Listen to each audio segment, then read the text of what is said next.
मैं पंकज कुमार लॉ दर्पण में आप सभी का स्वागत है। इस लेक्चर में हम चर्चा करेंगे स्वीकृति के बारे में, यानी कि एडमिशन के बारे में। सबसे पहले हम बात करेंगे सामान्य के बारे में, यानी कि जनरल। देखिए, स्वीकृति संबंधी प्रावधान भारतीय साक्ष्य अधिनियम की धारा 17 से 23 एवं धारा 31 में दिए गए हैं। कोई आपसे पूछे कि स्वीकृति अर्थात एडमिशन संबंधी प्रावधान इंडियन एविडेंस एक्ट यानी कि भारतीय साक्ष्य अधिनियम में कहाँ दिए गए हैं, तो आप कहिएगा कि धारा 17 से 23 एवं धारा 31 में स्वीकृति संबंधी प्रावधान हैं। राइट। देखिए, धारा 17 में स्वीकृति की परिभाषा है। भारतीय साक्ष्य अधिनियम में स्वीकृति की परिभाषा किस धारा में है, तो धारा 17 में है। लेकिन हाँ, धारा 17 में स्वीकृति की जो परिभाषा है वो संपूर्ण नहीं है। यानी कि धारा 17 में जो स्वीकृति की जो परिभाषा है, ये परिभाषा धारा 18, धारा 19 और धारा 20 के साथ पढ़ी जाती है। मैं दोबारा बोलता हूँ, स्वीकृति अर्थात एडमिशन की परिभाषा धारा 17 में है और ये परिभाषा संपूर्ण नहीं है। ये परिभाषा धारा 18, धारा 19 और धारा 20 के साथ पढ़ी जाती है। राइट। धारा 18, धारा 19 और धारा 20 में उन व्यक्तियों का जिक्र है जो स्वीकृति कर सकते हैं। ऐसे व्यक्ति स्वीकृति किन परिस्थितियों में कर सकते हैं, तो वे परिस्थितियां भी धारा 18, 19, 20 में बताई गई हैं। यानी कि धारा 18, 19, 20 में उन व्यक्तियों का जिक्र है, या हम कह सकते हैं कि धारा 18, 19, 20 उन व्यक्तियों से संबंधित है जो स्वीकृति कर सकते हैं। ऐसे व्यक्ति किन परिस्थितियों में स्वीकृति कर सकते हैं, तो वे संगत परिस्थितियां भी धारा 18, 19, 20 में बताई गई हैं। राइट। आगे बढ़ते हैं। देखिए, स्वीकृति सिविल और आपराधिक यानी कि सिविल और क्रिमिनल दोनों मामलों में लागू होती है। कोई आपसे पूछे कि स्वीकृति अर्थात एडमिशन सिविल मामलों में लागू होता है या क्रिमिनल मामलों में लागू होता है, तो आप कहिएगा कि एडमिशन यानी कि जो स्वीकृति है वो सिविल और आपराधिक दोनों मामलों में लागू होती है। राइट। तो अब तक मैंने आपको बताया कि स्वीकृति संबंधी प्रावधान भारतीय साक्ष्य अधिनियम की धारा 17 से 23 एवं धारा 31 में दिए गए हैं। दूसरी बात मैंने आपको बताई कि धारा 17 में स्वीकृति की परिभाषा है जो कि संपूर्ण नहीं है। ये परिभाषा धारा 18, धारा 19 और धारा 20 के साथ पढ़ी जाती है। धारा 18, धारा 19 और धारा 20 में उन व्यक्तियों का जिक्र है जो स्वीकृति कर सकते हैं, और किन परिस्थितियों में स्वीकृति कर सकते हैं वो परिस्थितियां भी धारा 18, 19, 20 में बताई गई हैं। फिर मैंने आपको बताया कि जो स्वीकृति है यानी कि जो एडमिशन है वो सिविल और क्रिमिनल दोनों मामलों में लागू होती है। राइट। अब हम बात करते हैं स्वीकृति यानी कि एडमिशन की परिभाषा के बारे में। भारतीय साक्ष्य अधिनियम की धारा 17 में स्वीकृति की परिभाषा है, और मैं आपको बता चुका हूं कि धारा 17 में स्वीकृति यानी कि एडमिशन की जो परिभाषा है वो संपूर्ण नहीं है। यह परिभाषा धारा 18, धारा 19 और धारा 20 के साथ पढ़ी जाती है। तो धारा 17 में स्वीकृति की क्या परिभाषा है वो हम देख लेते हैं। देखिए, एडमिशन यानी कि स्वीकृति क्या है, तो स्वीकृति एक कथन है, एक स्टेटमेंट है। स्वीकृति क्या है? स्वीकृति एक स्टेटमेंट है, एक कथन है, और ऐसा कथन मौखिक हो सकता है या फिर लिखित रूप में हो सकता है, दस्तावेजी रूप में हो सकता है, या इलेक्ट्रॉनिक फॉर्म में अंतर्विष्ट हो सकता है। स्वीकृति एक कथन है और ऐसा कथन मौखिक हो सकता है, लिखित रूप में हो सकता है, या फिर इलेक्ट्रॉनिक रूप में अंतर्विष्ट हो सकता है। ठीक, इन तीनों में से किसी भी रूप में यह कथन हो सकता है। स्वीकृति एक कथन है और ये कथन किसी विवादक तथ्य या सुसंगत तथ्य के बारे में अनुमान इंगित करता है, इन्फ्रेंस सजेस्ट करता है। स्वीकृति एक कथन है जो किसी विवादक तथ्य या सुसंगत तथ्य यानी कि फैक्ट एंड इशू और रेलेवेंट फैक्ट के बारे में अनुमान इंगित करता है, इन्फ्रेंस सजेस्ट करता है। और ऐसा कथन उन व्यक्तियों द्वारा दिया जा सकता है और उन परिस्थितियों में दिया जाता है जिनका जिक्र धारा 18, धारा 19 और धारा 20 में है। यह आपका स्वीकृति की परिभाषा है। स्वीकृति क्या है? स्वीकृति एक कथन है। ऐसा कथन मौखिक हो सकता है, लिखित रूप में हो सकता है या इलेक्ट्रॉनिक रूप में अंतर्विष्ट हो सकता है। और ऐसा कथन विवादक तथ्य या सुसंगत तथ्य के बारे में अनुमान इंगित करता है और ऐसा कथन उन व्यक्तियों द्वारा दिया जाता है और उन परिस्थितियों में दिया जाता है जिनका जिक्र धारा 18, धारा 19 और धारा 20 में है। एडमिशन एक स्टेटमेंट है। एडमिशन क्या है? एडमिशन एक स्टेटमेंट है। ऐसा स्टेटमेंट ओरल हो सकता है, रिटन हो सकता है या इलेक्ट्रॉनिक फॉर्म में अंतर्विष्ट हो सकता है। और ऐसा स्टेटमेंट फैक्ट एंड इशू और रेलेवेंट फैक्ट के बारे में इन्फ्रेंस सजेस्ट करता है। और ऐसा स्टेटमेंट उन व्यक्तियों द्वारा और उन परिस्थितियों में, उन सर्कमस्टांसेस में दिया जाता है जिनका जिक्र धारा 18, धारा 19 और धारा 20 में है। राइट? धारा 18 में 5 व्यक्ति हैं जो स्वीकृति कर सकते हैं और धारा 19 में एक व्यक्ति है जो स्वीकृति कर सकता है और धारा 20 में भी एक व्यक्ति है। यानी कि कुल मिलाकर ये 7 व्यक्ति हैं जो स्वीकृति कर सकते हैं। राइट? तो स्वीकृति की परिभाषा क्या है?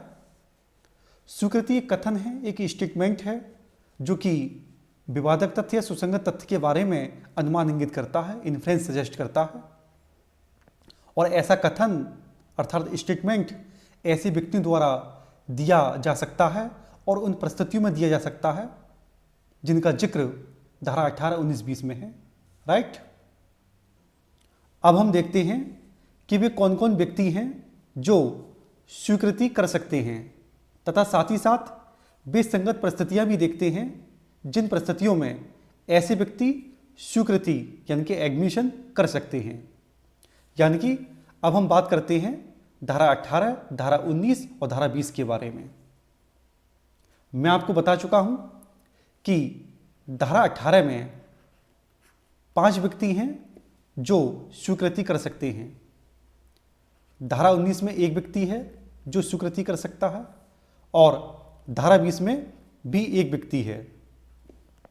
यानी कि कुल मिलाकर ये 7 व्यक्ति हैं जो स्वीकृति यानी कि एडमिशन कर सकते हैं। ये 7 व्यक्ति कौन कौन हैं वो हम देख लेते हैं। पहला है कार्यवाही के पक्षकार, पार्टी टू प्रोसीडिंग। कार्यवाही के पक्षकार एडमिशन कर सकते हैं।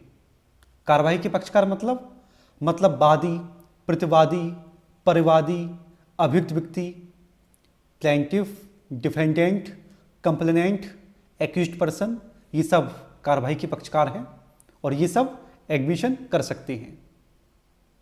कब तक कर सकते हैं? किन परिस्थितियों में कर सकते हैं? जब तक कि पक्षकार हैं। जब पक्षकार नहीं रहेंगे तो एडमिशन नहीं कर सकेंगे। तो कार्यवाही के पक्षकार एडमिशन कर सकते हैं। दूसरा है वाद्य कार्यवाही के जो पक्षकार हैं उनके प्राधिकृत अभिकर्ता यानी कि ऑथराइज्ड एजेंट भी एडमिशन कर सकते हैं। राइट? तीसरा है ऐसे पक्षकार जो प्रतिनिधि की हैसियत में हैं, ये भी स्वीकृति कर सकते हैं। Party who is in representative character, ऐसे पक्षकार जो प्रतिनिधि की हैसियत में हैं एडमिशन कर सकते हैं।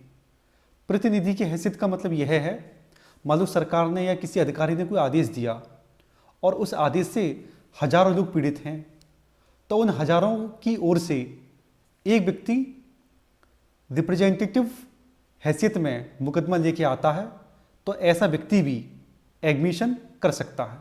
राइट। चौथा है, कार्रवाई की विषय वस्तु में, वाद या कार्रवाई की विषय वस्तु में जो व्यक्ति सांपत्तिक या आर्थिक हित रखते हैं, ऐसे हितधारक व्यक्ति भी एडमिशन कर सकते हैं। पर्सन हैविंग प्रोप्राइटरी और pecuniary interest in the subject matter of the litigation या प्रोसीडिंग, कार्रवाई की विषय वस्तु में संपत्तिक या आर्थिक हितधारक व्यक्ति स्वीकृति कर सकते हैं। पांचवा है, वाद्य कार्रवाई की विषय वस्तु में जो पूर्व हितधारक हैं, वाद्य कार्रवाई की जो विषय वस्तु है उस विषय वस्तु में पूर्व हितधारक व्यक्ति भी एडमिशन कर सकते हैं। यानी कि प्रोड्यूसर इन इंटरेस्ट, यानी कि पूर्व हितधारक एडमिशन कर सकते हैं। ये 5 व्यक्ति हो गए। छठा, ऐसे व्यक्ति जिनकी स्थिति अथवा दायित्व, यानी कि पोजीशन और लायबिलिटी वाद्य कार्रवाई के पक्षकार के विरुद्ध सिद्ध की जानी आवश्यक है। तो ऐसे व्यक्ति का जो स्टेटमेंट है वो स्वीकृति होगा। ऐसे व्यक्ति भी स्वीकृति कर सकते हैं। मैं आपको एग्जांपल देता हूं, देखिए। ये कोई व्यक्ति है ए, इस ए ने बी को अपना मकान का किराया इकट्ठा करने के लिए नियुक्त किया। बी ने ए के मकान का हर महीने किराया इकट्ठा किया और ए को दे दिया। ए का ये कहना है कि सी पर ए का 2 महीने का किराया बाकी है जो बी ने नहीं वसूला। बी का कहना है ऐसा नहीं है, सी पर कोई भी किराया बकाया नहीं है, लेकिन ए कह रहा है कि है। तो ए ने जो है बी पर मुकदमा कर दिया। इस ए ने जो है इस बी पर मुकदमा कर दिया कि आपने सी से 2 महीने का किराया नहीं वसूला, 2 महीने का किराया बकाया है। तो इस मुकदमे में, इस वाद में ये जो सी है इसका जो स्टेटमेंट होगा वो एडमिशन होगा, वो स्वीकृति होगा। सी पर ए का किराया बाकी है या नहीं है ये तो सी ही बताएगा ना। तो सी का जो स्टेटमेंट है वो एडमिशन होगा, स्वीकृति होगा। ठीक। सी वो व्यक्ति है जिसकी पोजीशन अथवा लायबिलिटी, यानी कि स्थिति अथवा दायित्व मुकदमे के इन दोनों पक्षकारों के खिलाफ सिद्ध की जानी आवश्यक है। इसलिए इस व्यक्ति सी का जो स्टेटमेंट होगा वो एडमिशन होगा, स्वीकृति होगा। तो ऐसे व्यक्ति जिनकी स्थिति अथवा दायित्व, यानी कि पोजीशन और लायबिलिटी वाद या कार्रवाई के पक्षकार के खिलाफ सिद्ध की जानी आवश्यक है, ऐसे पक्षकार का स्टेटमेंट स्वीकृति होगा। राइट। 7वां, ऐसे व्यक्ति जिन्हें विवादग्रस्त विषय के संदर्भ में वाद के पक्षकारों ने सूचना देने हेतु स्पष्टता संदर्भित किया है। तो ऐसे व्यक्तियों की जो स्टेटमेंट हैं वो एडमिशन है, एडमिशन होंगे। यानी कि ऐसे व्यक्ति भी स्वीकृति कर सकते हैं। यानी कि persons expressly referred to by the parties, ऐसे व्यक्ति जिन्हें विवादग्रस्त विषय के संदर्भ में वाद या कार्रवाई के पक्षकारों ने सूचना देने हेतु स्पष्टता संदर्भित किया है, रेफर किया है। तो ऐसे व्यक्ति भी स्वीकृति कर सकते हैं, यानी कि ऐसे व्यक्तियों का जो स्टेटमेंट है, जो कथन है, वो स्वीकृति होगा। यानी कि एक शब्द में कहें तो रेफरी, ठीक, रेफरी एडमिशन कर सकता है। एग्जाम्पल देता हूं, देखिए ये कोई व्यक्ति है ए, इस ए ने अपना घोड़ा इस बी को बेचा, घोड़ा यानी कि हॉर्स, ए ने अपना घोड़ा बी को बेचा। यहां पर ए जो है ये सेलर है, बी बायर है, खरीदार है। सवाल यह है कि ए ने बी को जो घोड़ा बेचा है, क्या वो घोड़ा अच्छा है, क्या वो ठीक ठाक है? तो ए जो है ये बी से कहता है कि सी से पूछ लो। सी जो है घोड़े के बारे में सब कुछ जानता है। तो यहां पर सी का जो स्टेटमेंट है, सी का जो कथन है, वो स्वीकृति होगा, यानी कि एडमिशन होगा। यहां पर सी क्या है? यहां पर सी रेफरी है, ठीक। तो इसका जो स्टेटमेंट है, जो कथन है, वो स्वीकृति होगा, राइट। तो ये कुल 7 व्यक्ति हैं जो स्वीकृति कर सकते हैं। अब हम बात करते हैं स्वीकृतियों के प्रकार के बारे में। Kinds of admissions.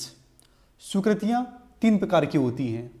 पहला न्यायिक या औपचारिक स्वीकृति, दूसरा न्यायिकेतर या अनौपचारिक स्वीकृति, और तीसरा है आचरण द्वारा स्वीकृति, एडमिशन बाय कंडक्ट।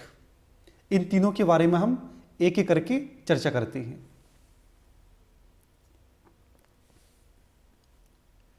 पहला है न्यायिक या औपचारिक स्वीकृति। ऐसी स्वीकृति या जो स्वीकृति न्यायालय में कार्यवाही के भाग के रूप में की जाती है, ऐसी स्वीकृति को न्यायिक या औपचारिक स्वीकृति कहते हैं। इन स्वीकृतियों को न्यायालय में साबित करने की आवश्यकता नहीं होती है। न्यायिक या औपचारिक स्वीकृतियां स्वीकृतिकर्ता को पूर्ण रूप से आबद्ध करती हैं, राइट। दूसरा है न्यायिकेतर या अनौपचारिक स्वीकृति। ऐसी स्वीकृति या जब कोई स्वीकृति न्यायालय के बाहर की जाती है तो उसे न्यायिकेतर या अनौपचारिक स्वीकृति कहते हैं।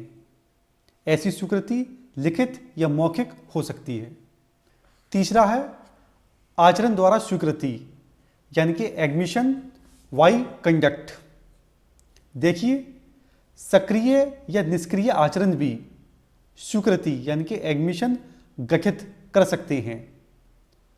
अतः जहां किसी व्यक्ति की उपस्थिति तथा उसको सुनाते हुए उसकी स्थिति को प्रभावित करने वाला कोई स्टेटमेंट यानी कि कोई कथन किया जाता है और वह व्यक्ति फिर भी उससे इनकार करता है, तब उसका ऐसा आचरण प्रश्नगत कथन है उसकी स्वीकृति माना जाता है, राइट। तो स्वीकृतियां 3 प्रकार की होती हैं, न्यायिक स्वीकृति, न्यायिकेतर स्वीकृति और आचरण द्वारा स्वीकृति, राइट। अब हम बात करते हैं स्वीकृति के साक्ष्यिक मूल्य के बारे में, एविडेंशियरी वैल्यू ऑफ एडमिशन।